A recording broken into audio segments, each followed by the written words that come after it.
जोहार की सानाम को गाते को इन तरफ खज दुलुर भाई जोहार तेहन तो आपे को तलारे अडी रस्कवन कथा जो आपे को तलारे हजुक कना हा चलकाते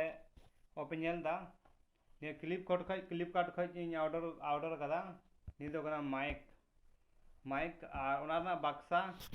अडी तुम बदरा होना पैकिंग तो नहीं और ओना माइक दो होय नि पे नेले कान गया निया माइक हताव कदन बोले अब समाज रे सवाल जरूरी कना सवाल गगो बाबा बोहा मुस्लिम के सवाल को तबे ने कुछ हर बुन बुझो दाड़ेया आ बुझो को तो कथा बुन चलाव दाड़ेया अब समाज रे नसे हो सवाल जवाब बनुआ ओना इते अब तलारे फेडो मेनदा लेकिन सबसे पहली बात दो इन सपोर्ट पे इमनिया तो फेड दाड़ेया नियो कोई महंगा यो हताव मेन लेदा 2000-3000 टका लेकिन अदो उन सब्सक्राइब भी बुन को आप पैसा लगाओ तो चे फायदा सब्सक्राइब को तहन तनियो तो पैसा लगाओ कते बोले फायदा मेना बांग है सब्सक्राइब ना होतिया और बढ़िया कथा ये मैगी हताव दाड़े लेकिन सपोर्ट बुतिया तो बापे सपोर्ट इन कना और कुछ और पे नेले कान गया आ कुछ और को ये सब्सक्राइब कदा को बुझवन और बांग बुझवर दा को ने रोड हिना बकवास हिना नेल के ना से कटाव कदा चला में चलाव ना बास जो अदो उनका तो बांग बया चे मेना अंते अपे अपना अपे मर्जी के ना सब्सक्राइब पे पापे सब्सक्राइब और कापे खुशी बे के सब्सक्राइब पे अपे के हम भैया अब समाज लगी कना नहीं समाज लगी रोडता एटा हो लगी दुबा अब समाज रे बन तहन कना तो समाज रे एक दूसरे को सपोर्ट बुन तहना तबे ने को जहां आगे बुन बढ़ावा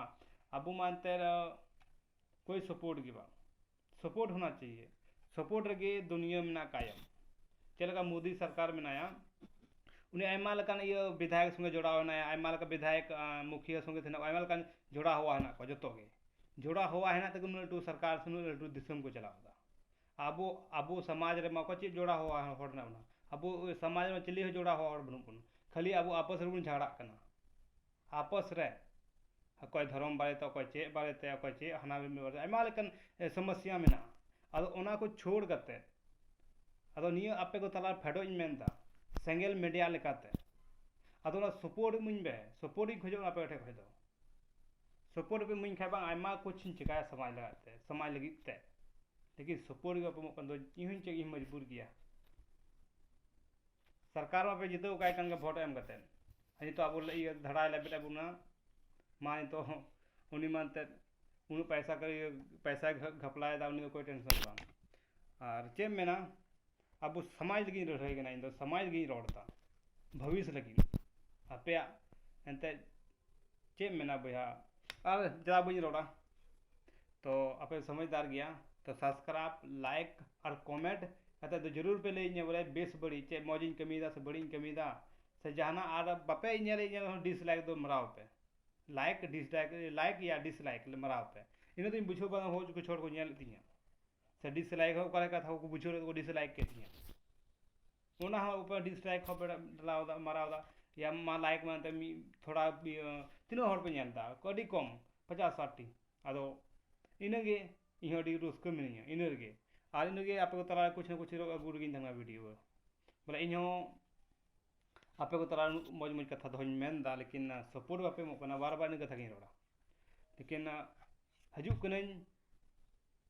2022 रे मीडिया लेकाते लाइसेंस को बनाव चाहिए दिया तो जरूरी कना बस सपोर्ट आपे होना चाहिए और ज़्यादा बिन गलमराव बस अंदर दोहरा मा तबे